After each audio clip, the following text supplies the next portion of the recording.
of society, making it difficult for the police to do their jobs, which is to protect society from criminal elements. With this series of answers, Lezola was repeating something he had publicly stated many times, that the violence in Mexico had to do with violent elements within society, and so the challenge was to identify the enemy within. Now this is a very old idea. We can look at Richard Nixon's administration's declaration of war on drugs in the United States, the idea, and while Kissinger was very effectively articulating the idea of enemies in guerrilla warfare. So these are not ideas that are original to Mexico, okay? And so actually some very old ideas, but looking at their contemporary manifestations is something we're thinking about. So then he talks about how it's very painful to extricate these kinds of problems. He uses a metaphor of pulling a cancer out of a body. And then he says that, that he prefers to think of these delinquents as cockroaches. And to graphically illustrate his policing strategy, he called in an assistant to boot up a PowerPoint presentation that provided a graphic portrayal of his sectorization approach for thinking about the city. And so he divided the city into different sectors that were being policed. There was Sector 1, which is downtown. Sector 2 was one of the major bridges for going into the United States.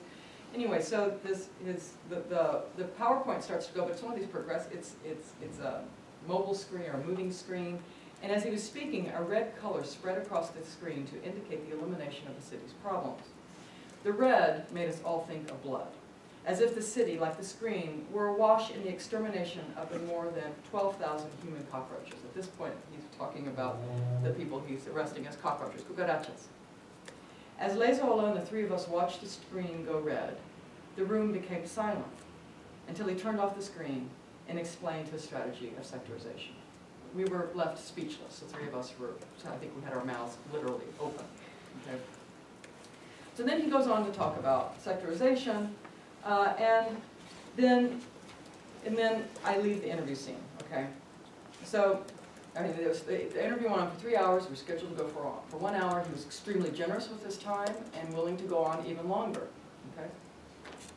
So, thinking now about kind of contextualizing this, human rights organizations noted that within the first 6 months of 2012, when his sectorization approach was in full force, some 60,000 arrests were made in Juarez, with only 600 people being indicted. So 60,000 people were arrested within a very short period of time, but very few of them actually had judicial process. Okay. I'm sorry, I could have started. That's okay. So in these arrests, the element of surprise is very fundamental, and he explained that, the use of surprise, to the experience of the arrest and to generate the sense of surprise, that the police come in and surprise their arrest. Juanita and I witnessed such a surprise arrest in May 2012 in the historic downtown of Juarez, one hot afternoon, as municipal and federal police working together swarmed the plaza in front of the cathedral and the historic downtown. I'm finished. This swarm occurred just as school was letting out and children were on their way home, mixed with scores of people changing buses in the congested section of this old city. As we sat paralyzed in traffic in a narrow street between the cathedral and the old market, officers led cuffed male youth to a pickup truck that was filling with them. One officer managed to eat an ice cream cone held in one hand, while he dragged a skinny teenager by his bound wrist to the truck. Okay, so this is the scenario that we're thinking about as we're interviewing, and then. I've got a variety of reflections about it, but I've run out of time. So, I'm happy to talk about it in the question or later. Thank you.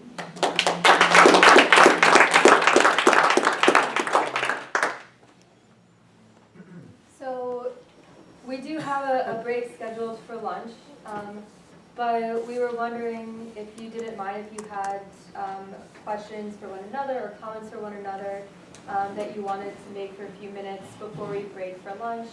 And then the breakout sessions will begin at 1 o'clock. And then there'll be a reception at 3 next door.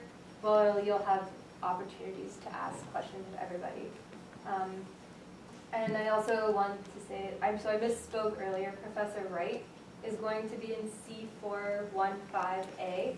And Professor Bargu is going to be in 5409, which is the room right next door. going to open it up for a couple minutes if you have questions, comments for one another. I would really like to hear what you decided about the ethics of both dealing with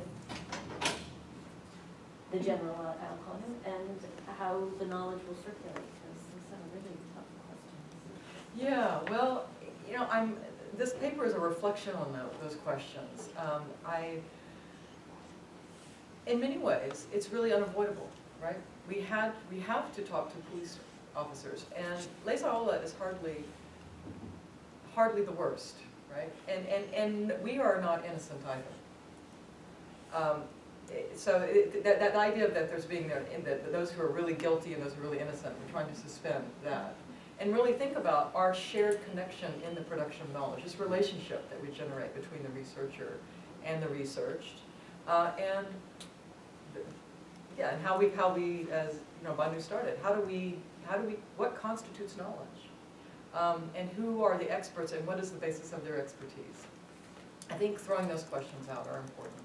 I have been really influenced by a Canadian-based filmmaker. He's actually from Cambodia, Ricky Pan. He's a filmmaker who's done some really interesting work. It's powerful, really is the word I use, for thinking about understanding state terror under the Khmer Rouge. And he has to interview and work with the torturers from the detention facility, and he has them recreate, go through their daily routine. And of course, they're at the facility, they're at the place has been turned into a museum, state torture. So obviously they're not in the process of torturing people in front of him, but they show him their routine, and so I call this paper The Science of Terror. So how do we think about the project of science, producing scientific knowledge, but also the science of committing torture? And so what we were getting from Lezola was he's very methodological. And that's what makes him understandable to people who work in logic. I consider myself to be a very logical person. I can be very linear, and I could follow everything that he was saying, and it was very understandable to me. It sounded, in fact, reasonable. And so this is what I go back to something Hannah Arendt said once, and I'm like you, I'm very pragmatic. I pick and choose when it's helpful to have a theorist tossed in, which is that once we make once that first insane premise is accepted, then everything proceeds with very logically and very rationally. And that's what I felt we could really see. But of course, who am I to say what's insane? But so just trying to get back, trying to constantly trace back to what is that initial assumption? Well, that there are internal enemies, and that we have to literally tear apart the fabric of society. That it's a violent tearing apart that must be done in order to get the danger out. But what is not considered to be dangerous in that is the destruction of society. And I would also note that multiple knowledges. Coming out of New York policing, under Giuliani, there was this export of scientific information about how to enhance your policing using profiling, sectorization, all these other things. Mexico took Giuliani down. Yeah, there you go. So again, so one kind of knowledge to be effective in the execution of those tasks, as opposed to a kind of knowledge to make it visible and subject it to criticism. Oof, wow. Jolly topic.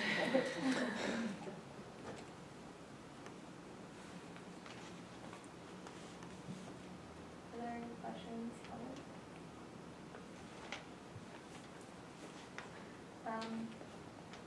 So I think we will go ahead and break for lunch then.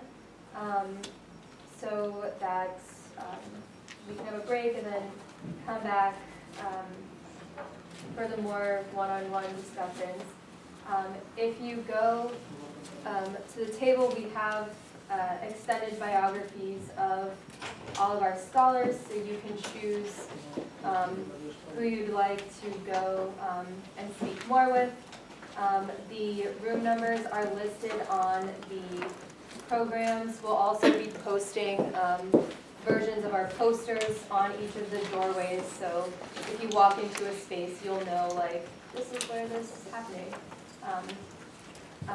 So with that being said, I'd like to thank all of our panelists for coming in today and being so generous with their time, spending the morning with us, but then also providing the breakout sessions and giving us their time and advice. So thank you all for coming, and thank you all for coming, and we'll see you back at 1 o'clock. Well, some of us will see each other at 1 o'clock, and then all of us at 5409, there's a reception at 3 o'clock.